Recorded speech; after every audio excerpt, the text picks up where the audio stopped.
Okay, twab time, or Dev Insights time, same thing.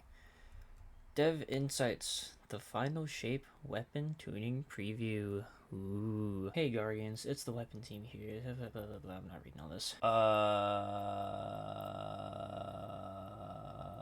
Exotic changes. PvE weapon damage. Allies with an eye toward the world's first race for the upcoming raid. Huh, turning favorite weapon. That's cool. Back in update 6.3.0, we rolled a set of spec mods, Dragonfly Surrounded and Rampage, into the base functionality of those perks, and now we're coming for the rest of the spec mods. Okay. We've increased base weapon damage almost universally, making exceptions for weapons that were already overperforming or that we buffed very recently, and have retired the following weapon mods: Boss Spec, Taken Spec, Minor Spec, Major Spec, and Adept Big Ones. Interesting. So no more damage spec mods.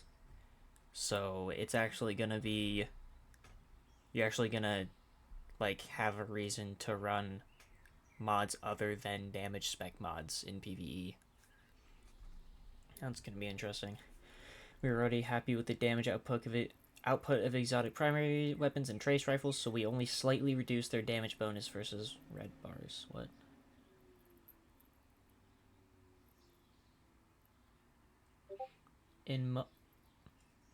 Why'd I just get pinged? In most cases, that means their damage output is roughly unchanged since they've received the buffs below.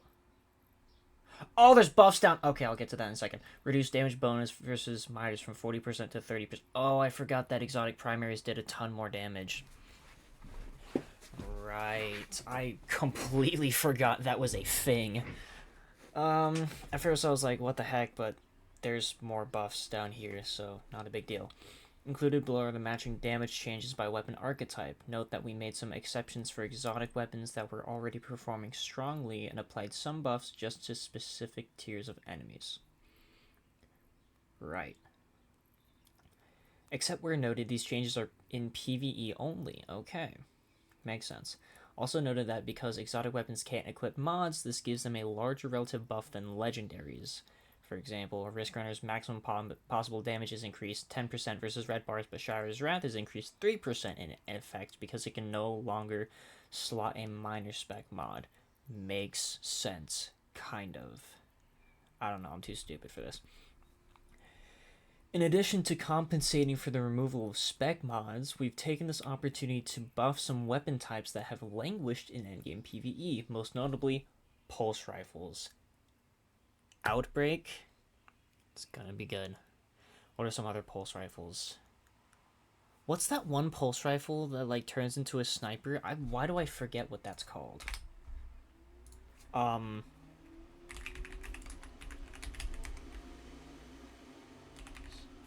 What is it? What is it? What is it? What is it? Revision! This thing! What is like, is this gonna be good now? Does the sniper shot benefit from this? Wait. Exceptions: Graviton Lance and Revision Zero's Heavy Burst mode. These both have an intrinsic PvE damage buff built in. Okay. It's just talking about this. This does more damage than this. It's not talking about the sniper shot.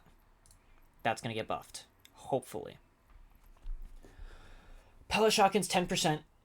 Thank you. Thank you. Because I love rapid fire pellet shotguns. They're so much fun. Especially until its return. The Taken one. That one's so cool. Exceptions: Legend of Acreus, Tractor Cannon, Conditional Finality, and the Fourth Horseman. Those make sense. These are performing as intended. That makes sense. These are all good already. Slug shotguns 9%. Nice. Fusion rifles 7%. Exceptions: 1000 Voices. This one was just buffed. Yep. Reserves buff. That makes sense. Sniper rifles 7%. Exceptions: Izanagi's Burden, Honed Edge Shots, and Cloud Strike Storm. These are both performing well. Those two make perfect sense. Blade projectiles 7%. The new fusion rifles 5%. I'm noticing a trend. There's a lot of 7%, which spec mods usually gave. It was 7.77%, except for Taken Spec, which was 10%. So these are all kind of getting built in minor, major, and boss spec. Basically, adept big ones, but for everything. It's adept bigger ones. But anyways. Linear fusion rifles, 5% increased damage versus minors. This stacks with the base PvE damage. What? Oh, this is all combatants, and then this is red bars. Okay, I thought this was talking about linear fusion. No, I'm just stupid. Increased damage versus minors, red bars. This stacks with the base PvE damage increase. Sidearms, trace rifles, scout rifles, and bows, 20%. Those are all good. Scout rifles, especially. I never use scout rifles in PvE unless I specifically need to use a scout rifle. This is good. I'm glad. Same with bows. Bows absolutely suck in PvE. They're trash. I don't know if this is going to be... I don't know if this is going to make it worth using them. But one thing that comes to mind is Trinity Ghoul. I really, really hope that Trinity Ghoul benefits from this. Because this is all talking about... This is talking about just all weapons, not just legendaries, you know? Yeah. Talking about everything. So hopefully Trinity benefits from this. I hope. Auto rifles and pulse rifles, 15%. For pulse rifles, this is in addition to the above buff, and Graviton Lance and Revision Zero's heavy burst mode are included. Gotcha, okay. Pulse rifles, we do that much more damage to red bars. Makes sense. So, Graviton Lance and Revision Zero's heavy burst are getting included in this. It's just being left out of this. That makes sense. Just so these two, because these two guns, I know Graviton's already broken good. Revision, I'm sure, is kind of the same as Graviton, except not the AoE that Graviton's able to do. So that makes sense. Submachine guns, 10%. Hand cannons, 5%. That's good. Sunshot. Zowlies, Lunas, stuff like that.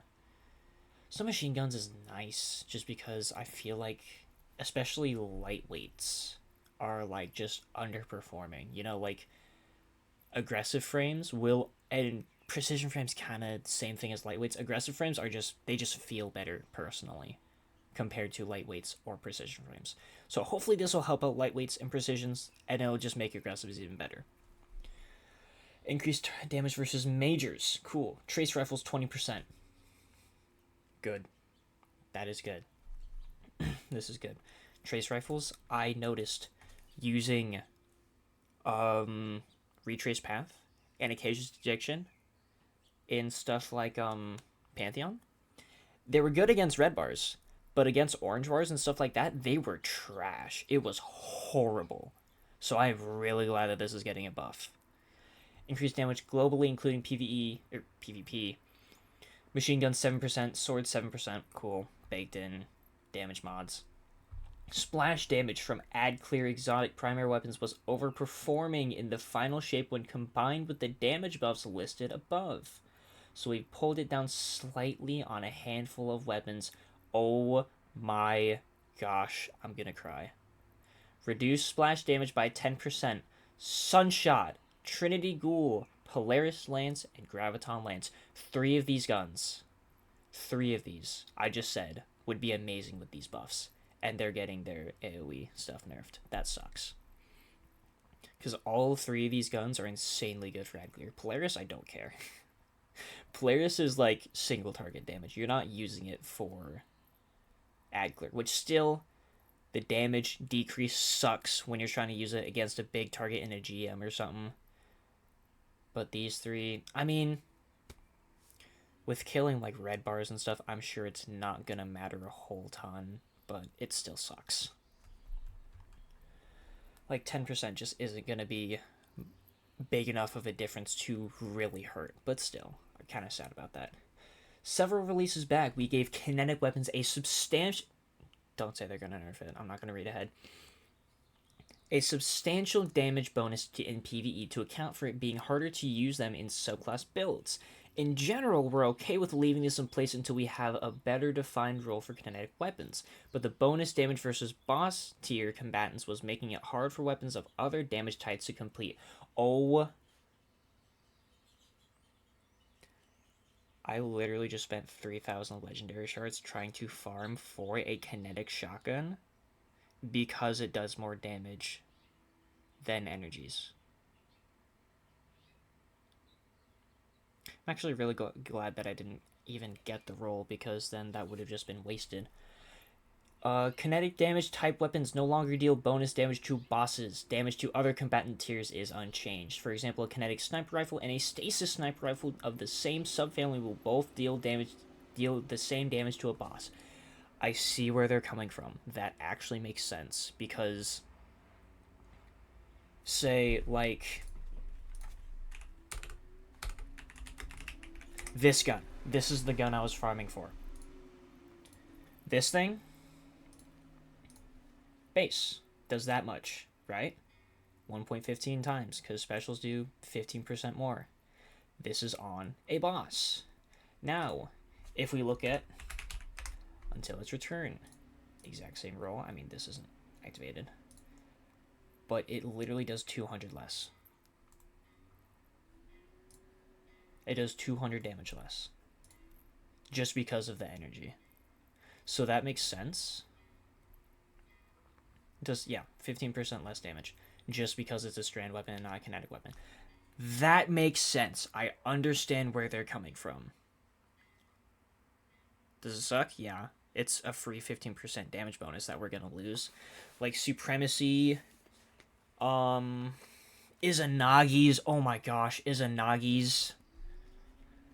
They're, like, all good kinetic special weapons are just gonna lose their free damage bonus on bosses. Primaries, what does it matter? The only thing I can see mattering is, like, Outbreak, maybe. But, like, dude, Izanagi's, yep, it gets it. And now it's gonna lose it. It's gonna lose a free 15%.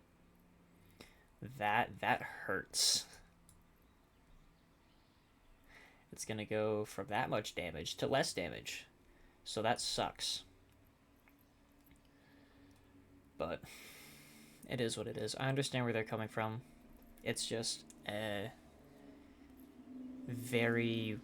it's just kind of unfair. But it sucks. Anyways, we've also made some quality of life changes to several weapon types. Updated heavy, adaptive, and aggressive burst weapon intrinsic names to match burst count across all weapon archetypes.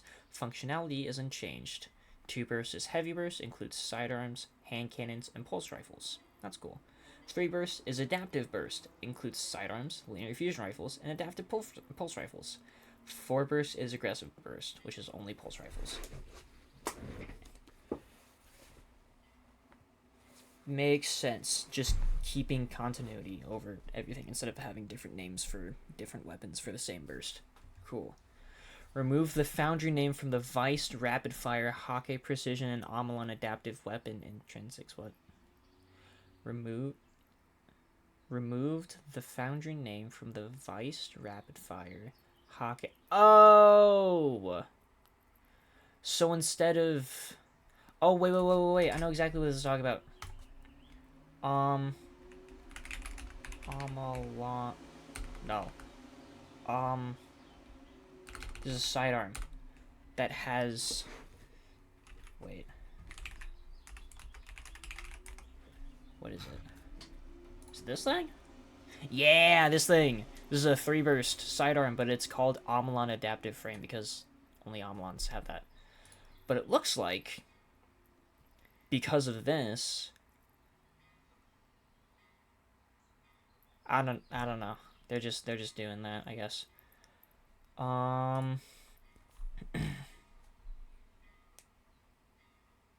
Anyways, Scout Rifles updated the hipfire reticle to better show accuracy in aim assist state. Okay. Hand cannons. Some aggressive hand cannons struggle to compete with the stats of the top tier examples. Igneous Hammer, yeah. So with Krimel's Dagger and something new returning in the final shape, we updated their stats. That is good. Igneous Hammer is the best 120 in the game currently. It is very hard to compete with it because it just has better stats. So let's see. Yep. Um, Crimimals. Crimimals. Is this the old one? No, this is the new one. Oh, go away. Okay. So, currently, base stats for Igneous Hammer. 65 range, 35 stability, 37 handling, 30 reload speed. 69, nice, aim assist. And then, you can just see it's lower. Like, look at that difference. 60 range, 23 stability, 23 handling, 24 reload speed. It's less. It is literally less everything. Less range, stability, handling, reload speed, aim assist, and AE. That is... that is crazy. Same thing here. Even worse. Even worse. It is so much worse. These things have horrible stats. There's no reason to use these over an Igneous, unless you just don't want to play Trials, and just don't have an Igneous. Yeah, just bumping stats. That is good. Are they going to be as good? 31, 35, 30. It's still not going to be as good. But it's only a difference of a couple points rather than like over 10. So that's good. I'm glad. Low inventory sniper rifles were a little too low in PvE for our liking, so we increased the maximum. Increased minimum reserves from 14 to 17 shots. Maximum reserve is unchanged. Awesome! I actually like that. Because the problem that I saw mostly with using snipers, especially rapid fires, was like their reserves were just super low. And you would just run out of ammo super fast. So I like that. Even though it's only 3 shots, it is gonna help. I can see that it's gonna help. Because now it'll take maybe 1 reserve mod to get to max reserves instead of 2. You know? Or something like that. Yeah, a buff like this can only help, honestly. Linear fusion rifles. Adaptive burst linear fusion rifles are strong. Yeah, they're already calling it. Are strong, but in some cases are quite hard to control. Reduced firing animation kick and recoil for adaptive linear fusion rifles. I like that. I really, really like that. Because they just, even on mouse and keyboard, I can't even imagine what it's like on controller. But on mouse and keyboard, the kick is crazy. Like, trying to hit bosses with really, really small crit boxes, like Kali or Shirochi, or a boss that moves around a lot, like Ghost's final boss, you know, the witch, wizard, whatever. Like that will be nice to be able to control your shots, get the full damage of the full burst, and not miss a couple shots. That'll be really nice. Waveframe grenade launchers deal competitive damage as of the Destiny 2 Into the Light update, but some stats on these didn't have a gameplay effect. In this pass, we're adjusting the blast radius. Ooh, this is something I've wondered for the longest time. I've always wondered, does the blast radius stat of a waveframe actually affect how big the wave is? And I've always thought that it should, because then it would actually, like, incentivize getting bigger blast radius stat instead of just maxing out your velocity. The size of the wave is now affected by the blast radius stat. Nice. This will mostly impact the width of the wave though the length and height will also be scaled. The height, that's interesting. I really like this. This is good. The default display stat for the blast radius has been changed from 100 to 50.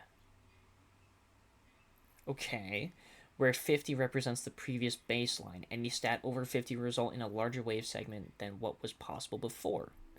Okay, so 50 is the absolute minimum you can go for blast radius, which on waveframes you're going to want to max out your blast radius because the whole point of waveframes is hitting big groups of ads, and if you have 50 blast radius on a waveframe, you're maybe going to hit like a small line out of that big group. So being able to make your waveframe, your wave size bigger and taller is definitely going to be nice. I just wonder with because I know if like shanks and stuff like that, sometimes when they're close enough to the ground, you can hit them with waveframe shots. But if they're floating just a tiny bit too high, you miss them entirely. So I wonder if having a higher blast radius stat, having higher wave like more wave height, that'll probably help with like floater units like that are like close to the ground but not touching the ground. That'll be nice. Excuse me. Special ammo wave frame grenade launchers I'm having a stroke. Overperform as ad clear weapons in their current state. That is true. So we've pulled the length of the wave back a little, reduced the length of the waves from 22 meters to 15 meters, except for Dead Messenger. That makes sense. That hurts to read that, but it makes sense because waveframes are literally the best ad clear thing in the entire game, and you cannot change my mind.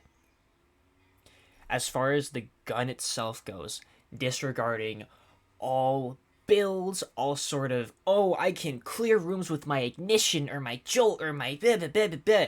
No. Gun versus gun alone. Waveframes win.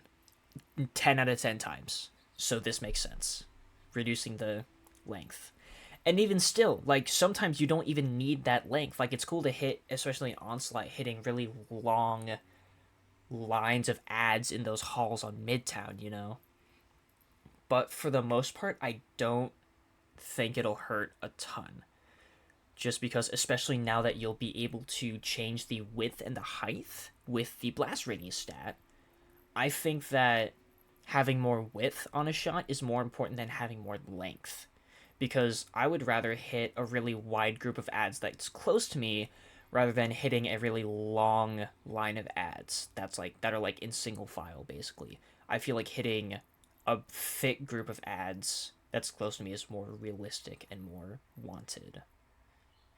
Gonna happen more than hitting a long single file line of ads. So I like this.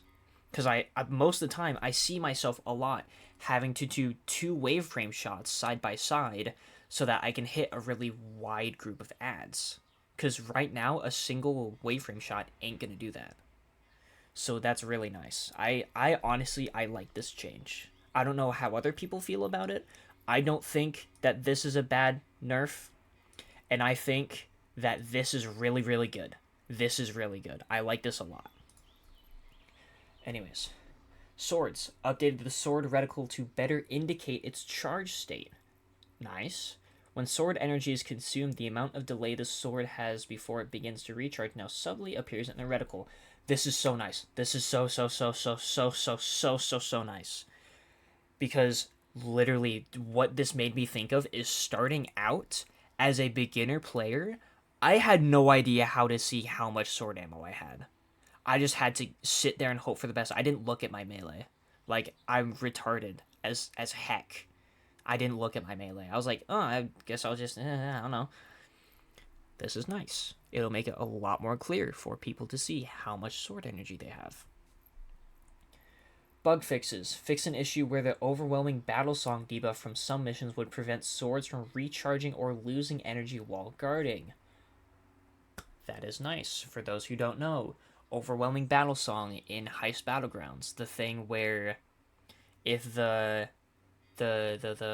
acolyte, the yellow bar acolyte gets to the death totem, it makes it had an overwhelming battle song happens. And what it does is it basically just takes away all your abilities. Or some of them, to my knowledge. So what it would do is, because sword energy takes up your melee slot, it would basically just prevent that regen like it would a normal melee. So that's good. Fix an issue where unpowered caster sword heavy attacks would not reset the sword's energy recharge delay. Wait, I think I know what this is saying. This is like if you did a heavy attack and then you just spammed heavy attacks, energy would the sword energy would refill even though you're doing more heavy attacks, which is supposed to get rid of that sword energy. Makes sense. Fix an issue where uncharged adaptive sword heavy attacks cost the same amount of ammo as their charged counterparts. They now cost 1 ammo, same as other uncharged heavy attacks. Nice. That's good. We're only halfway through. We have so much more. That's good, though. I like...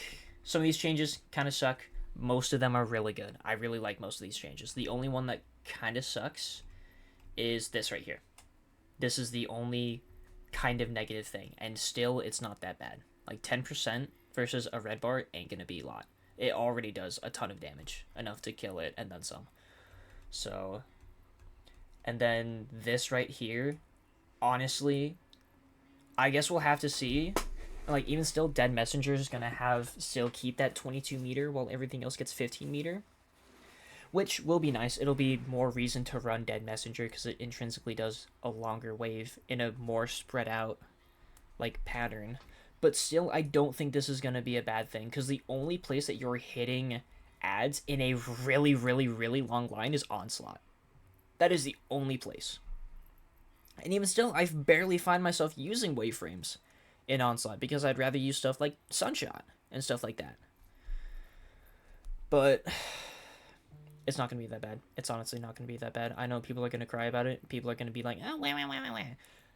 I would so much rather have this change and be able to change the blast radius, the width, and the height, and the length still with my blast radius, instead of blast radius just being completely useless on wave frames, and keep a long wave, and I'm having a stroke right now, and have a shorter wave, then keep a long wave, and just blast radius stat be useless. I like this. I like all of this. This is all good. That's my personal opinion. Y'all can think whatever you want. If you don't like this at all, by all means, I think this is good. I think this is really, really good. But let's move on. The first thing I see is Divinity. If they nerf it again, I read ahead a little bit. I saw something about increased shots. If they nerf it again, I'm gonna cry. Exotics. Divinity's ability to do... I'm having a stroke already. Divinity's ability to bypass combatant gameplay by generating a weak spot, called a cage internally, on command has too high an uptime as it stands, particularly with trigger feathering. Trigger tapping. Being able to tap the trigger and use half as much ammo while keeping the cage up. We're not changing how effective the cage is or how feathering works. Good. But we are increasing how long it takes to generate the cage, which will make it less ammo efficient and less useful against targets that break aim freak.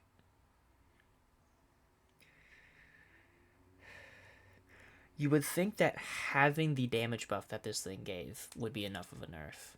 Which I fully understand them nerfing it right away. I just put my knee into my desk. I fully understand them, like, nerfing it straight away. Doing a 30% damage buff for free was insane. And giving a free crit spot. That was insane. Like, back then, if you didn't have a Divinity on your team, you were throwing. That nerf makes sense. This one, not as much. This does not make sense. Because, like... Divinity just in itself within raids is very, very rarely used. Nowadays, whenever you want a debuff for a boss, you either use Tractor Cannon or Tether. You are not using Divinity. The only time you will ever use Divinity is if it is the only option. Like if Divinity is the best on that boss. I know Iryut moves around a ton. Super, super, like... Harlem Shake kind of action, you know? So Divinity is really good on that boss. Same thing with Ghost's final boss. Divinity is good on both those bosses because they move around a ton and they have small crit spots. So being able to just hit that massive cage is good, right? But increase the number of shots required to generate the cage by 75% against combatants. I don't know how many shots it takes to get the cage up now, but it's pretty quick, honestly, pretty quick. But this, I don't think it's going to be horrible. I don't want to say it's going to be horrible, but it might be. Because you are almost doubling the time it'll take to get the cage up. Because keep in mind, like, oh, it's not that big of a deal. Like, it's probably not going to be that big of a deal. Honestly, I'm just trying to think with this... you are taking, like, on Ear Ute, as soon as damage starts, even if you get Div on, as soon as damage starts, as soon as her shield goes down, you're still taking almost double the time to get that Div bubble up, and wasting more time just not shooting, unless you just want to hit her head, if you can hit her head, while the Div bubble is going up. Which, cool. I already do that. I shoot her in the face with Leviathan's Breath while I'm waiting for that Div bubble to go up. But if she is moving around a ton, and especially bosses like Ghost of the Deep final boss, she moves around, she teleports a ton. And if you lose that Div cage, it's going to take that much longer to get it back on. So you're just missing out on a lot of free damage. This is one of those things where, like, up here with that stuff, I was like, okay, whatever. This is kind of like, this is gonna hurt. I feel like there's going to be a very noticeable difference with the consistency of that Div cage. Because before, like, especially when you have to reload and stuff like that, like against Rolk, that damage phase is super long. Even if you tap the trigger, you're gonna have to reload. So, reload, like, normally now, when you reload, whatever, reload, shoot the dude, Div bubbles back up in, like, a second or two, right? Here, it's gonna take longer. It's gonna be noticeable. And Roke does not have easy crits to hit. Like, hips, you can hit pretty easy, but if he's dashing, and if he's kicking, it's gonna be harder to hit those crits, especially on controller. So... that's gonna suck. It'll probably be fine. I'm probably just over-exaggerating it. But on the surface, I can see so many situations where this can just be really, really bad. Anyways, Rat King's firing animation makes the weapon hard to control at high rate of fire. Yes, it does. I love Rat King. Rat King's super funny. But using it, like... shooting it with ×5 Rat Pack, I can't even see what I'm shooting anymore. The reticle is just... the gun is just kicking up into the reticle entirely. I just can't... I just have to hope that I'm shooting something. Swap the firing animation to the same one used by other auto-fire sidearms. I keep having strokes. I'm stroking. Swap the firing animation to the same one used by other auto-fire sidearms. That's nice. That is really nice. It'll be easier to control. Devil's Ruin could be made to apply its firing animation to other... Let me read that again. Devil's Ruin could be made to apply its firing animation to other equipped sidearms. What? Oh! Fixed an issue where the firing animation from Devil's Ruin would get applied to other equipped sidearms if the weapon was swapped during the firing animation. I did not know that was a thing. I mean, I myself have never run Devil's Ruin and another sidearm. I don't know who would, but that is kind of funny. That you would charge it up halfway, swap to another sidearm, and then that sidearm, that legendary sidearm, would get the charge up animation. That's kind of funny. I wonder what it looked like. Probably nothing crazy, but I wonder if the legendary sidearm's barrel would just split apart like it does in Devil's Ruin. I don't know. Symmetry needed a little attention. Yes, it did. Particularly its reload speed and handling. Okay. So we took this opportunity to increase those via the Catalyst. Catalyst now provides plus 10 reload speed, plus 10 handling, and the Eddy Current perk in addition to its existing effects. When I saw Symmetry needs a little attention, I was thinking more potency in its alternate fire mode. Because sure, it already does a lot of damage, but not enough to warrant its use over other guns in general. Like, especially wasting your exotic slot on this thing in, like, PvE, you know? I guess I should think more PvP, because this gun's more used in PvP. But I was thinking if it got a PvE buff to its Seekers, it would actually be good in PvE. I was not thinking plus 10 reload speed, plus 10 handling, and Eddy Current, because Eddy Current, oh my gosh. Eddy Current, this thing sucks. It's trash. temporarily increases reload speed after sprinting. This effect is improved when you are amplified. Okay, so after sprinting for 3 seconds, grants 20 reload speed for 3 seconds. Being amplified triples it, basically. That's cool and all, but I never use this perk over anything else. I will never use this perk over anything else. And the fact that you have to sprint and then reload after you're sprinting, like, where's the logic in that?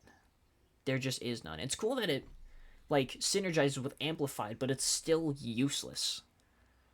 Like, never, ever in my life have I consciously wanted to sprint and then reload when I'm done sprinting. I always reload and then sprint as soon as I see ammo return to the mag. Always. It's just weird. This perk sucks. It needs a better buff than like this.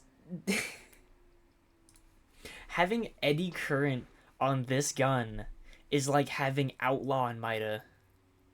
It's useless. Especially because, let me see. Symmetry. Right now, okay, reload speed is really, really bad. I can see why it would get increased handling and reload speed. Because does this give you amplified? I don't know. But that's cool that you'll get, what, this is going to go up to 25 with the plus 10, and then edit current is going to bring it up to 45? Sure. But still, you have to get that 45 or even 85 reload speed. While amplified, you have to reload after you're done sprinting, which just isn't realistic. I don't know when anyone's ever going to consciously do that and take the time to do that just for a reload buff.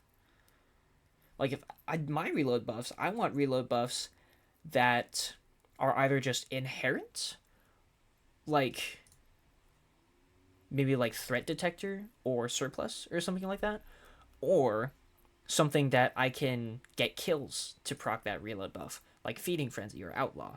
You know, I don't want to sprint to have to get a reload buff, because if I want a reload buff, I want to reload faster in between killing dudes, like feeding frenzy or outlaw, mainly feeding frenzy.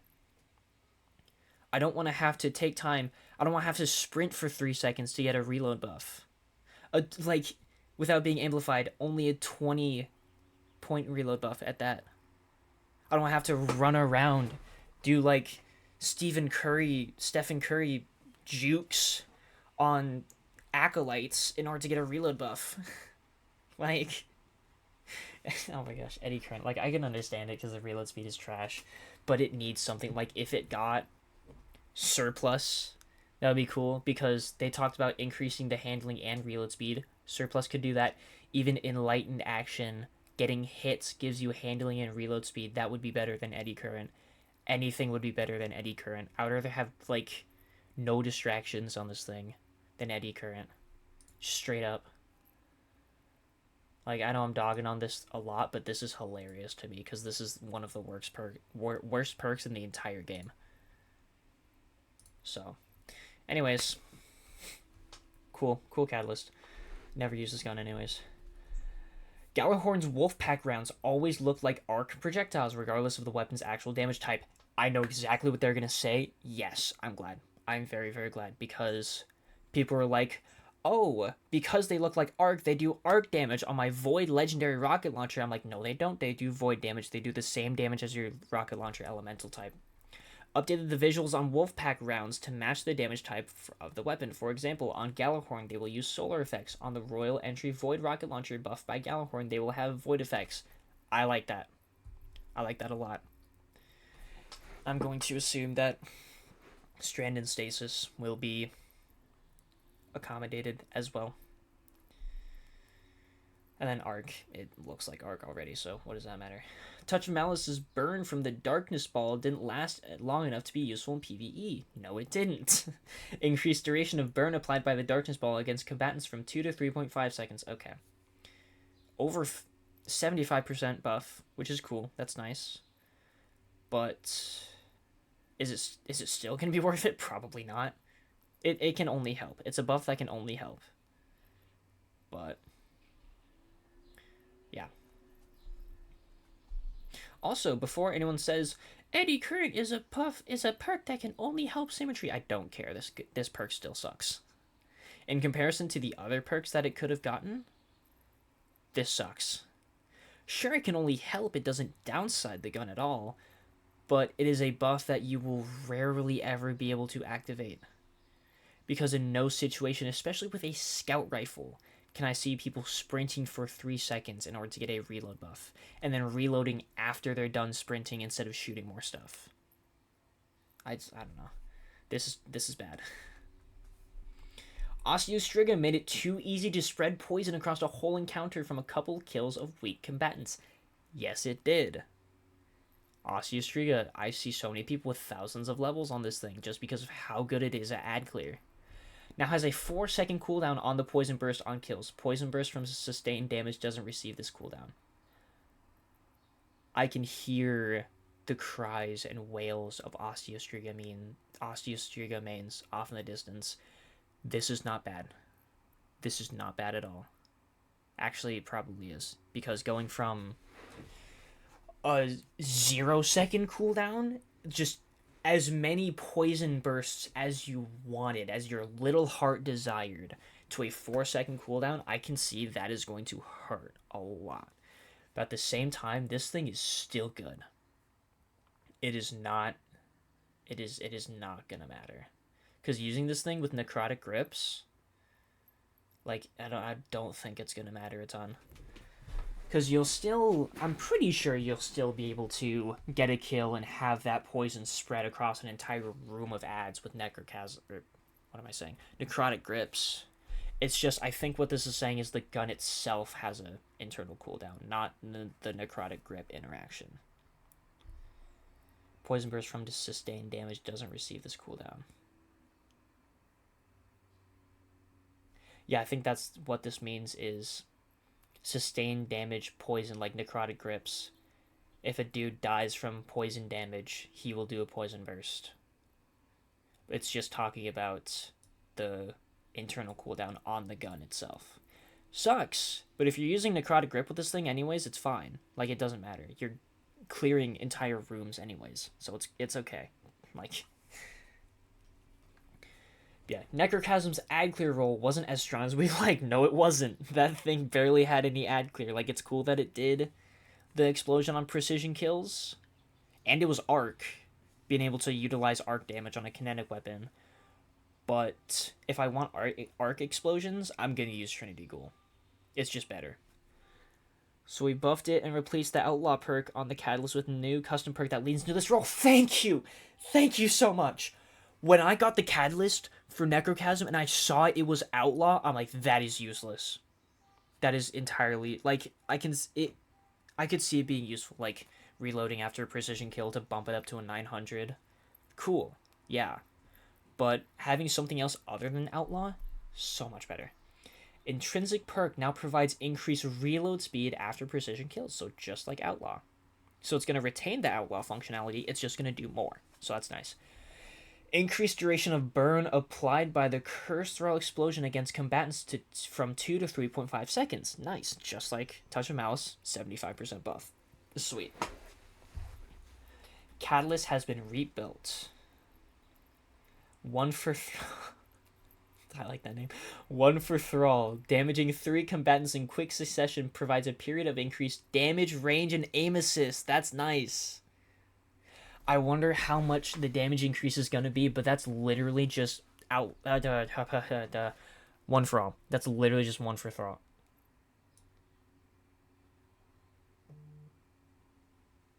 It's 1 for Thrall. Now I see. That's cool.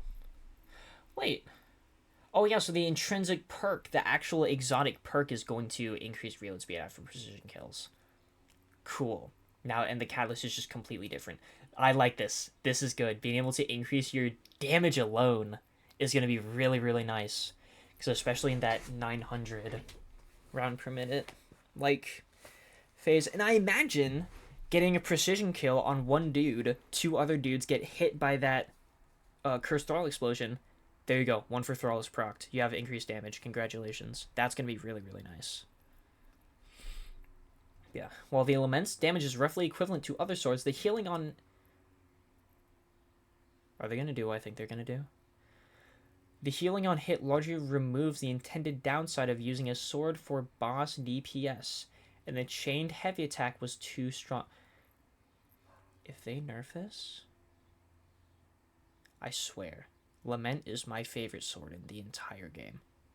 People always say, oh, but Bequest is better. And oh, but Fallen Guillotine gets double damage perks. I don't care. Lament is awesome, okay? Let's just get it over with. Reduce healing effect by 20%. That sucks.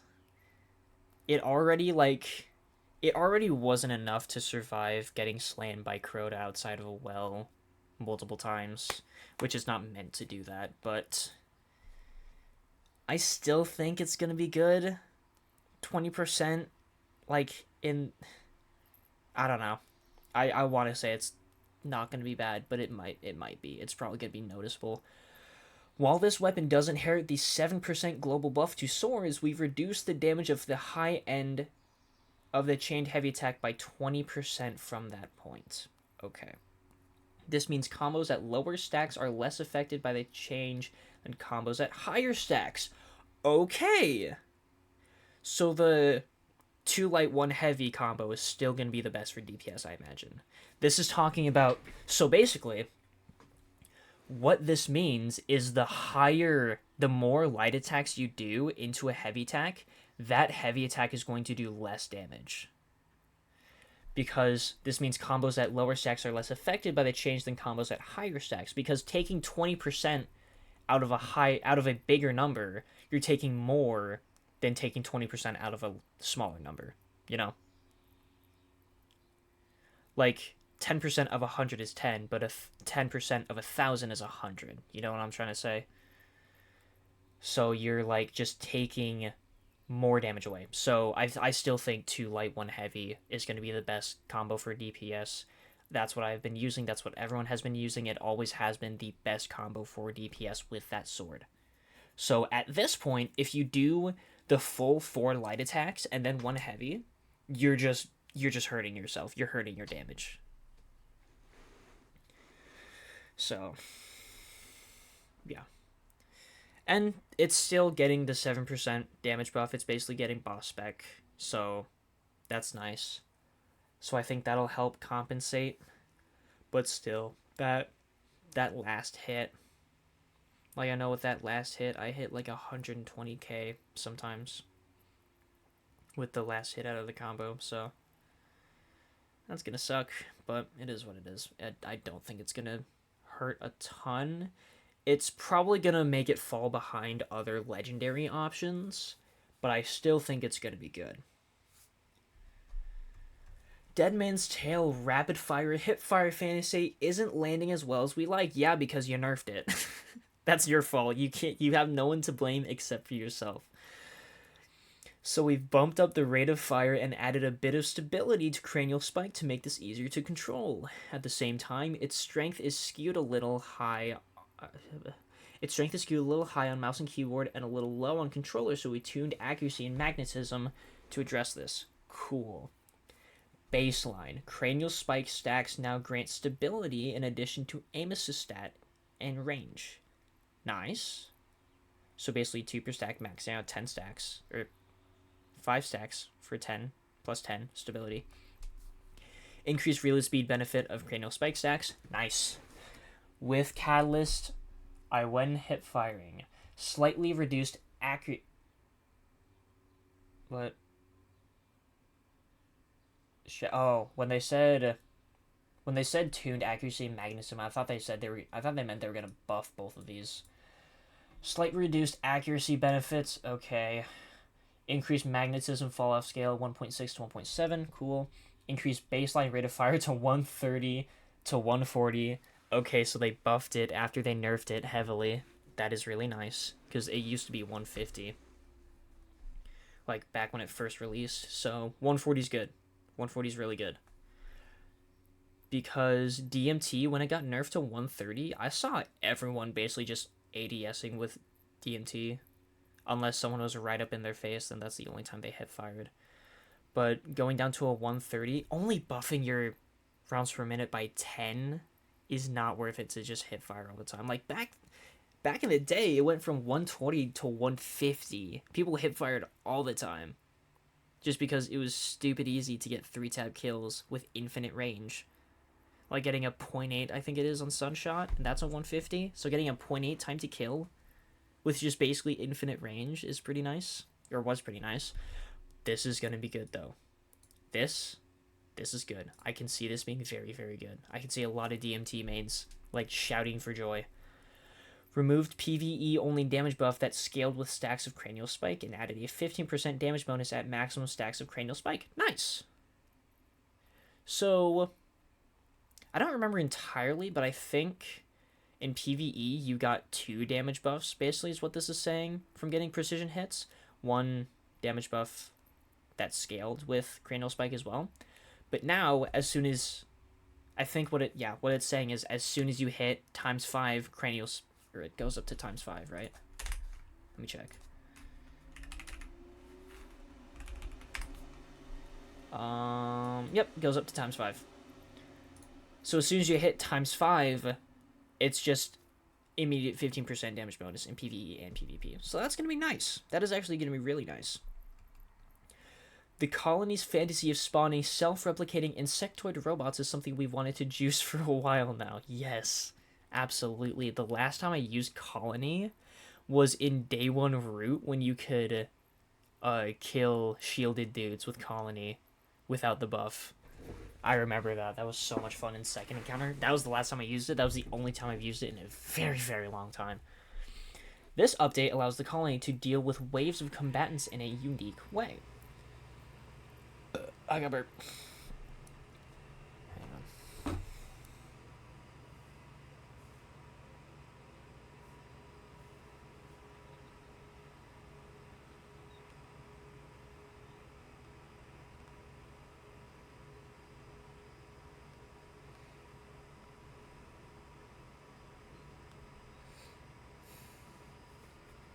Okay, anyways. Now spawns additional insectoid robots on final blows. I absolutely love that. Wait, more robots up to 5? More robots up to 5 spawned from tougher combat. I just realized Destiny 2 is still up.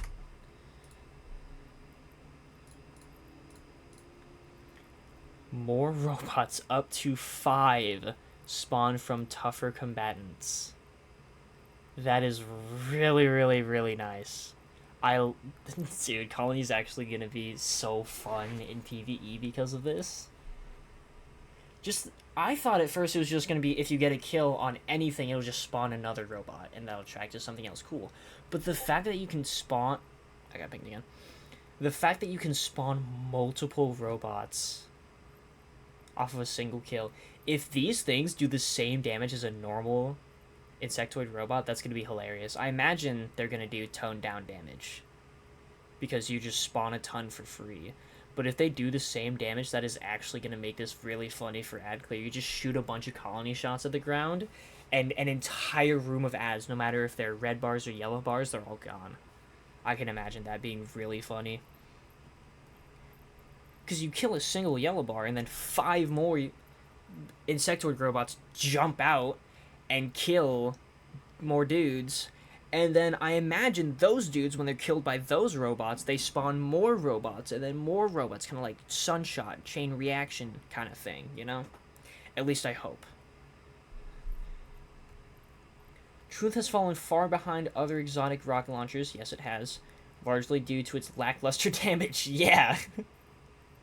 Very much so. And we wanted to lean further into total rocket count. Okay.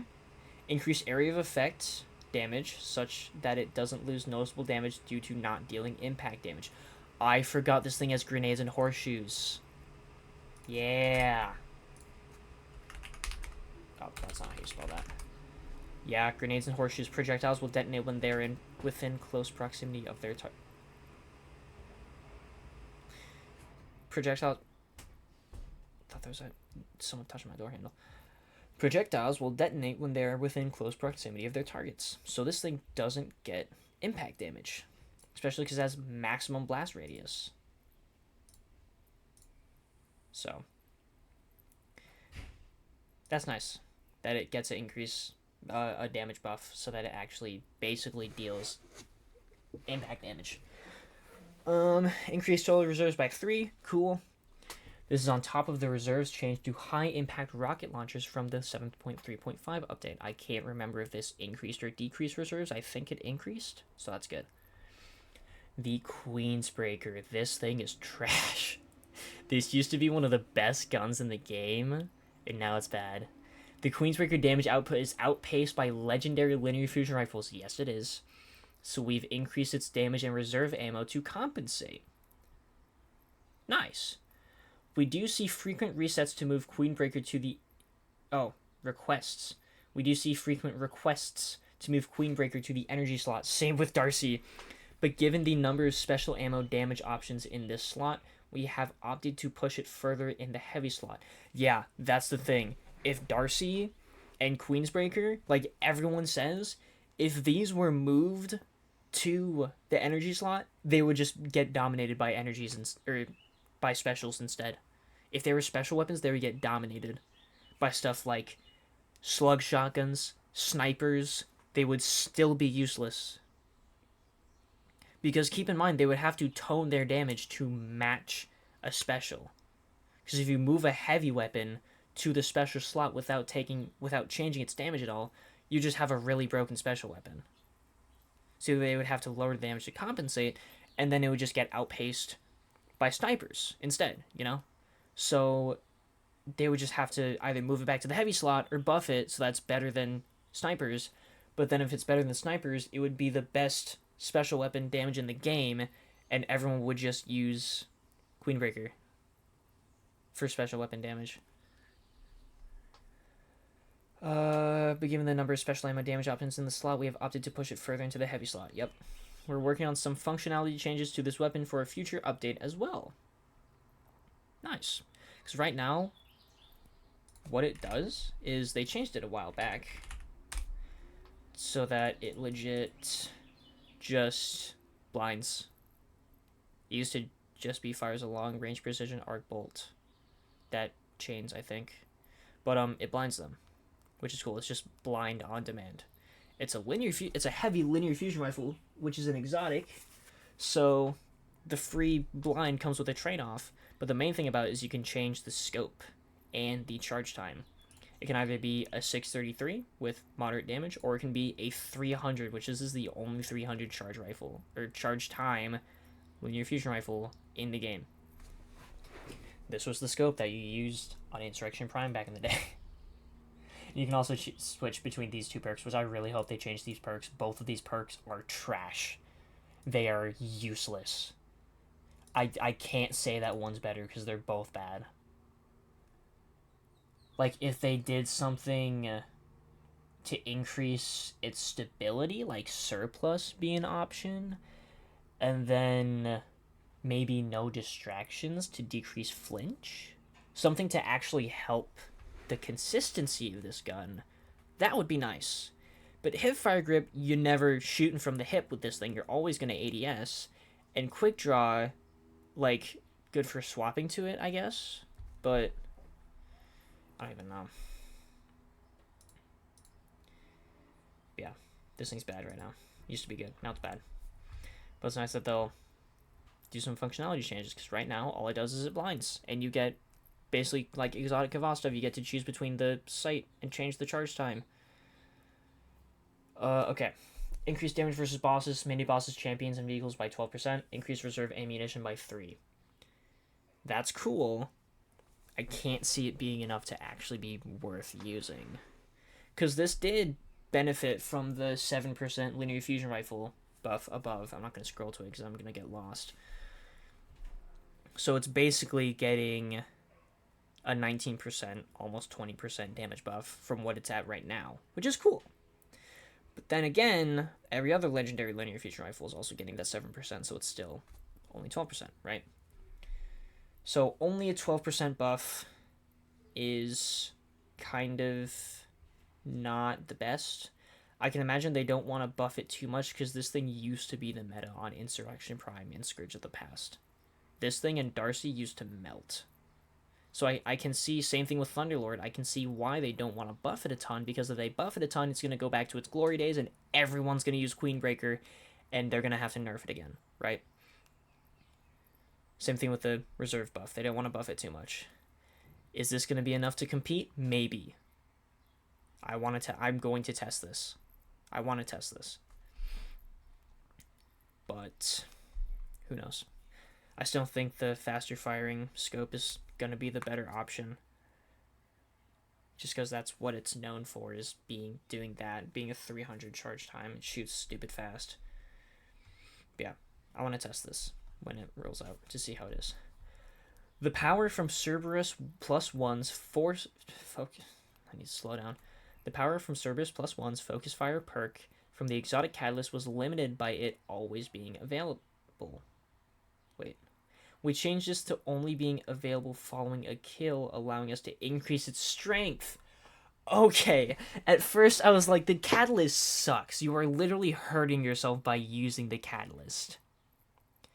So that actually makes sense. That they're only allowing it after a kill to be able to increase its strength, because if they buff the second firing mode and still allowed you to just hold reload to access it, then everyone would hold reload immediately and never use the primary firing mode, right? Focus fire will now activate on special reloads following a kill and will no longer reduce range. Oh, and will no longer reduce range or rate of fire. Okay, that's nice, because the thing about Cerberus is the catalyst, or it doesn't show what it says. Yeah. It's a 360 right now, and it shoots 4 bolts at the same time, but when you swap to the alternate firing mode, it reduced the spread to like really, really tight, but you literally halved the... You not only halved your rate of fire from a 360 to a 180, which was horrible, and you also reduced your range. But now, it just gives you a tighter spread. So instead, you can special reload after kill, and you get that really tight spread, but it doesn't decrease your range or rate of fire mainly. Because the thing about reducing the rate of fire is it made it horrible. No one ever used the alternate fire mode, because having the fire rate just killed your DPS and your burst damage of that thing. Just your overall damage was trash. I think it increased the damage to compensate, maybe? But even still, it was horrible. So, that's really good. I'm really glad to see Cerberus 1 getting some love, because this thing has always been kind of in the waste bin, just off to the side. In a world where Bastion has competition for a fusion rifle in the kinetic slot, we felt that it was time to lean further into emulating Saint 14's combat style. Okay. Reworked Saint's Fist perk. Dealing damage with melee increases your charge rate, damage, and reload speed for a short duration. I like that. It's literally just trench barrel, but fusion rifle. Landing a majority of pellets in a burst increases melee damage. Okay. That's actually good, because this thing is just a burst shotgun, basically. So it's trench barrel and 1-2 punch in a fusion rifle.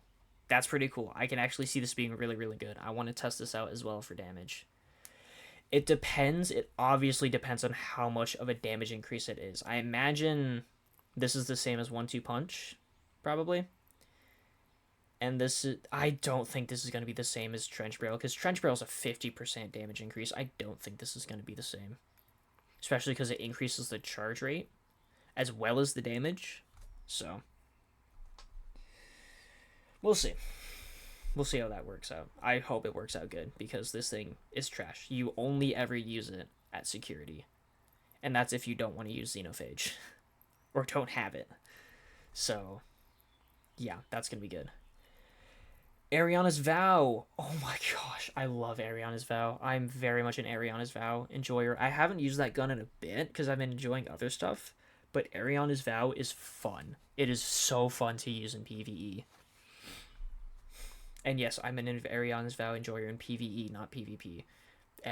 People use this thing in PvP, sure, but they use it if they're bow swapping, and that's crappy. So, I like this thing in PvE a lot. Ariana's Vow has fallen behind other anti-barrier special weapons. Arbalist.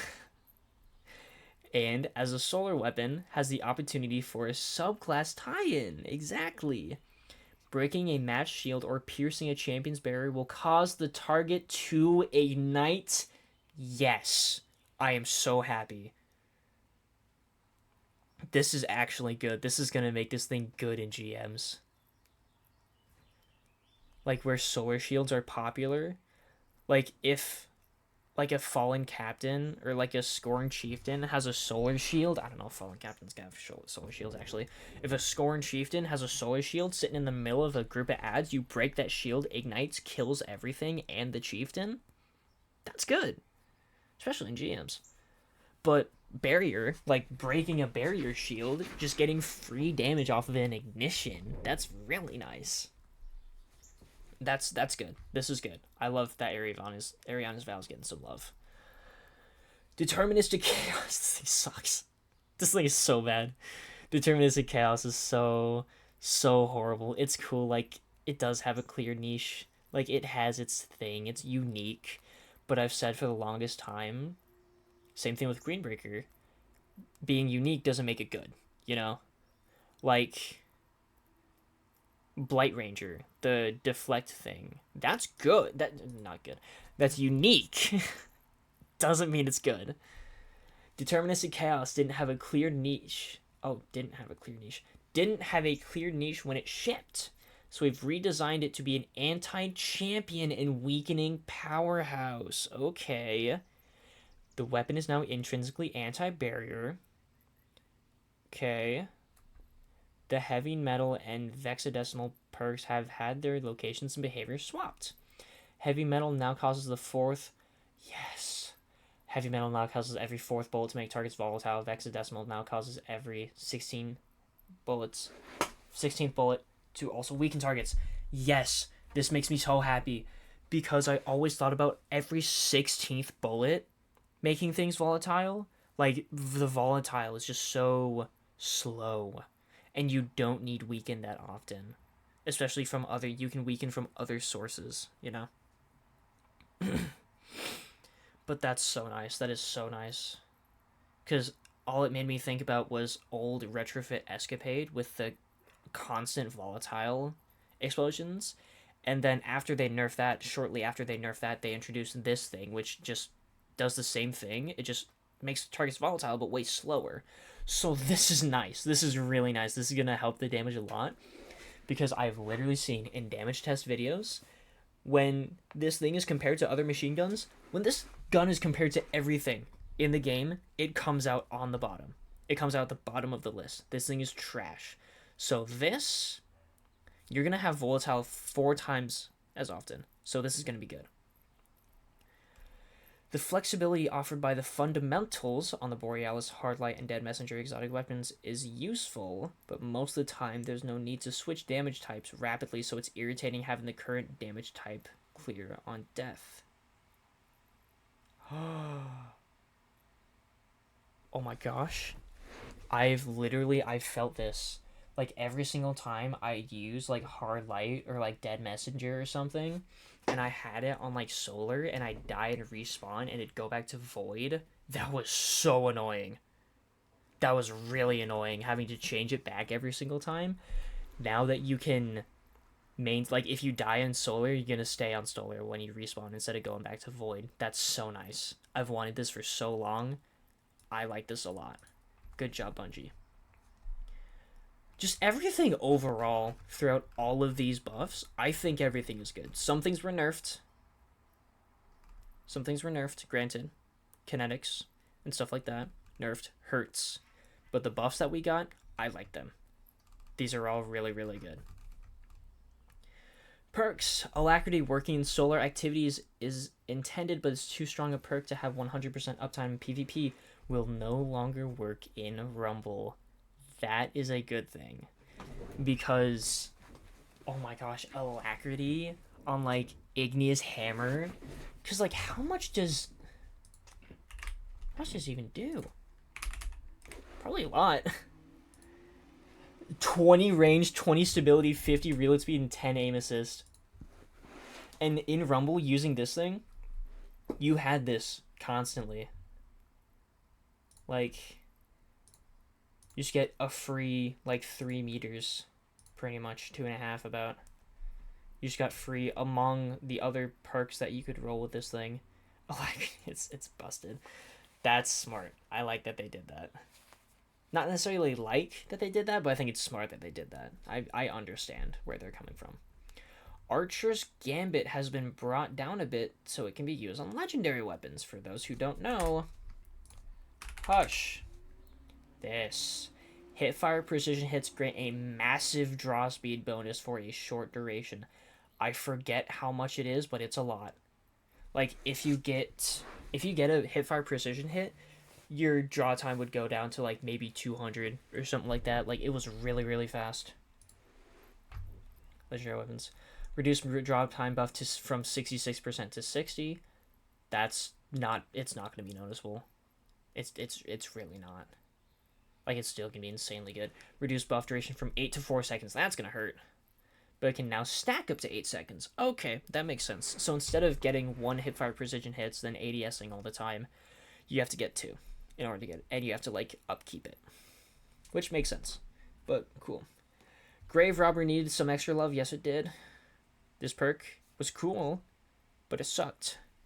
Will now activate on dealing damage with a powered melee in addition to standard melee kills.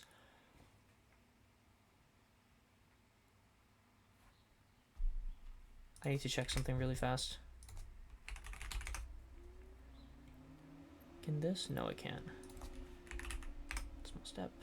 Can't get it anymore. This thing. Oh my gosh. This is going to be nuts. Grave Robber and Trench Barrel combined? That is going to be nuts. Because Trench Barrel, getting a melee hit, increases your damage by 50%. And then Grave Robber, now instead of kills, it's going to be hits. So every single melee hit, you get more damage, and you refund your mag. So that's going to be nuts. That is... I want to farm for this thing now. That's... What is it? Ahimsa Park? Yeah. I'll be there. That's really, really nice. Specifically for that, but just in general, because Grave Robber needing a kill to reload, just getting a melee hit is really nice for damage situations. So it was cool against ad clear, but like against, like, if I'm killing stuff, I don't want to have to melee to reload, get a melee kill to reload my gun. I want to have, like, Feeding Frenzy or something, or Subsistence, to where, like, I get reload speed or mag, like, my mag refunded partially from getting kills from the weapon, you know. But in damage situations, that's going to be nice. Just entirely reloading your gun off of a single melee hit. That's going to be good. I honestly think Grave Robber's going to shine now. I'm going to see it on a lot of, like, shotguns. Like, Grave Robber Trench Barrel is going to be busted. Chain Reaction is too strong on special ammo weapons in its current form, so we've branched it between heavy and special ammo weapons. Okay. And we'll be shipping out new special weapons in the final shape. I heard a while ago that they're gonna give shotguns chain reaction, which will be interesting. Special. About 15% smaller AoE size and 20% less damage. Forbearance users, including myself, are kind of hurting right now. That sucks. Heavy, same AoE as before and 30% more damage. Okay, so I have... Let me check. I don't know what these backgrounds... Okay, this is my normal background. Where is it? Where is it? This thing! Chain Reaction. This is the role that I wanted to get. Auto-loading or Volt Shot and Chain Reaction. This is actually going to be worth it because it's going to do a ton of damage. 30% more damage. I actually might use that now. Emphasis on the might, because it's still a heavy wave frame. It's taking up my heavy slot when I'd rather use like a machine gun for ad clear. But it might be worth it. That sucks though. Like, I honestly, it would be cool if they buffed it on heavies and left it on specials. But if they left it on specials, there would be zero reason to use chain reaction on heavies.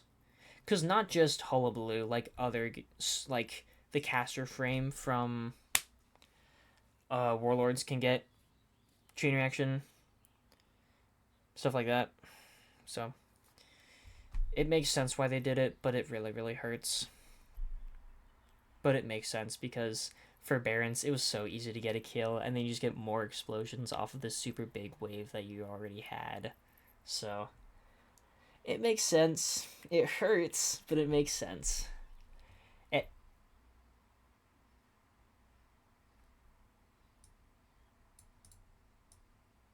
I was literally just crap talking this perk earlier.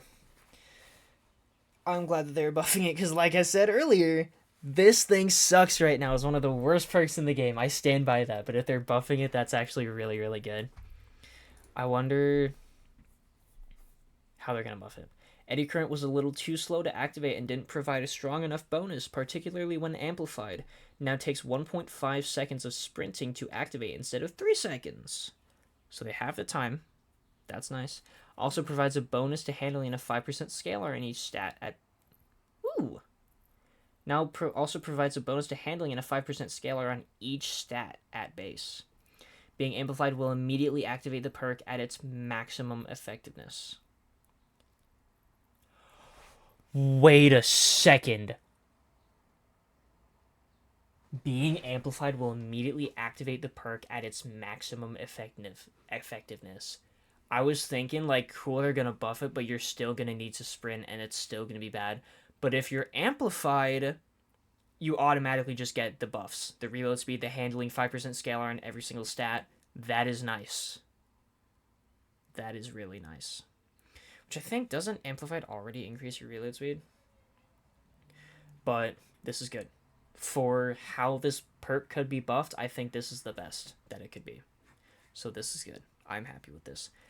Will it be better than other options? We'll have to see. Part of me wants to say no. Part of me wants to wait and see. But we will see. Underdog. This is and will always be the worst perk in the game. For those who don't know, Underdog says here shelved a long time ago, and it was. This was a old perk. Last time I saw it was Season of Arrivals. And I remember having it on a False Promises. Underdog, when your health got lower, your reload speed was increased. That was the perk. It was bad. Underdog was shelved a long time ago, but we wanted to swap it out for a more viable perk on weapons that still had it. Instances of Underdog have been replaced with Pulse Monitor. Thank you, Bungie. Underdog is the worst perk in the game and will always be. Even worse than current Eddy Current. Because you had to get to critical health to get a reload buff, which is bad. But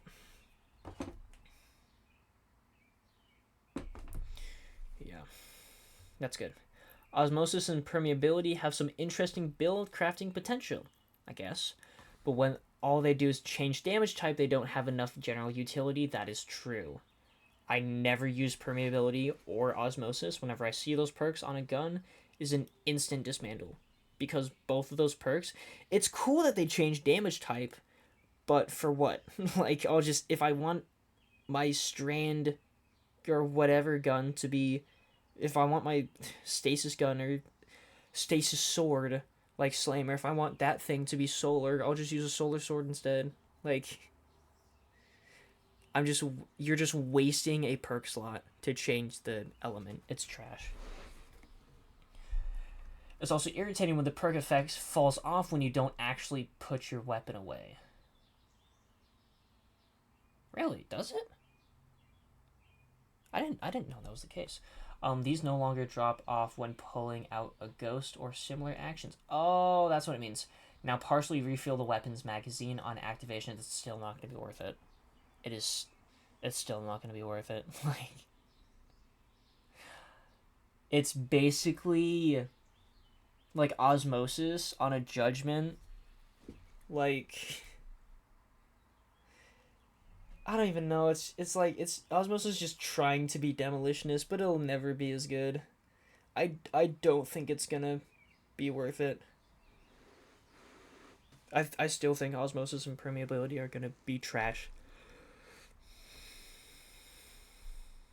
So, but we'll see. I guess I'm calling it. I think no one's gonna use permeability or osmosis because they're just wastes of perk slots. The previous chill clip change hurt slow rate of fire weapons disproportionate. Please, please, please, please, please, please buff Lingering Dread. Please. Disproportionately and left rapid fire fusion rifles as the clear best option. Still. Yeah. So we've branched the functionality to account for this. Adjust the number of slow stacks applied based on properties of the weapon. In this case, rapid fire fusion rifles like Riptide will still require 3 shots to freeze, but slower firing fusions only require 2. That's actually really nice. Because I got this thing. Reconstruction chill clip with ionized. After months of focusing for it, literal months of focusing nothing but this thing at Banshee, and I got it. But it takes 3 charge shots to slow something right now, so I don't use it. It's cool for the slow, but in practice, if I want to freeze stuff with this thing, it's just really hard to do. Same with Lingering Dread.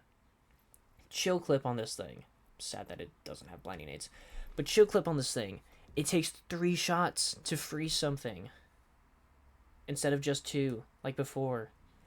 And then, like it said, with Riptide, this is still the best option because when you nerf everything, the thing that was best before is still going to be the best. Because everything is getting nerfed by the same amount. So that is good. I'm glad that they were doing that. All other archetypes have been unnerfed and now only require 2 shots to freeze. Thank you, Bungie. Make some good decisions over there. Never thought I'd say that, but they are. So I'm glad to see that. That's really good. Lingering Dread's going to be good. Arvindil's going to be good. Everything's going to be good. And Riptide isn't going to be the only thing you use ever. High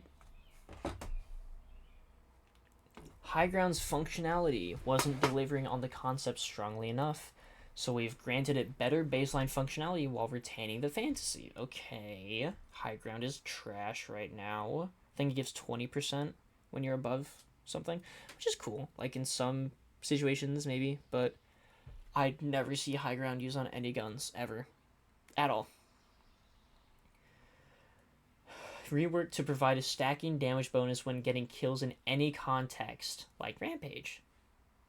Or instantly granting the maximum amount of stacks when damaging any enemy from the high ground. PvE max bonus increased to a 25% damage bonus and PvP max increased to 15%. Nice. So it's like Rampage, where if you get enough stacks it goes up to 25%, or if you damage something while you're standing above it, then it instantly grants the 25%. That's nice. I can see this being good on primaries, honestly. Special weapons, heavy weapons? No, absolutely not. Still bad. Maybe like a sniper with high ground. In certain situations, like I know Templar, you can sit above it. So that might just be a free 25% damage bonus. But primaries, I can see it's being good. Just because you can stack it from getting kills. Excuse me. Killing tally perk on the original 21% Delirium machine gun has been updated to match the version found on random rolled weapons. Cool. Didn't know it was different. Perks that currently match your equipped subclass have been changed as follows. Osmosis and Tessellation now match the damage type of your equipped grenade. Oh, because of Prismatic. That makes sense. So if I have a strand grenade, like if I shackle nade on Prismatic, they'll be strand guns. Cool. Permeability and Elemental Capacitor now match this damage type of your equipped super. Cool. Deconstruct it would be cool if Permeability was your class ability instead. But but at the same time, like, there's only certain class-specific class abilities like Acrobats, Dodge, and Thrusters, so that makes sense. Deconstruct had a variety of issues that cropped up when it started to appear on AoE weapons. It's been updated to address bugs and prevent exploiting ammo regeneration. That sucks. Now refills from reserves instead of from thin air and should trigger more reliably across weapon types. On primaries, that's not going to be a problem, but I know on Edge Transit, if you had sticky nades and deconstruct, you basically just tripled your mag for free. And you didn't take it from your reserves, it was just from thin air. That makes sense, though. The future. Now that we're largely happy with the weapon damage in PvP, we're going to move the PvP-specific tuning out of the game modes and into base weapon tuning in the future. Okay. This will give us the ability to fine-tune damage per weapon subfamily, for example, on precision hand cannons instead of all hand cannons. Cool. We also have some big system changes we're working on for a future release, including redesigns of the PvP and PvE ammo economies. Hopefully more ammo in PvE. Introducing more player choice into weapon mods and more new weapon types. That'll be cool. I remember when we got Glaives and Witch Queen, that was hype. That'll be cool. Okay. You guys on YouTube wanted me to do this, so I did it. I had fun doing this. I will continue doing this. I think this is all good. Some things suck, but a lot of things are good here. There's a lot of really, really good buffs here that I like a lot. I like this. Yeah. Okay, bye.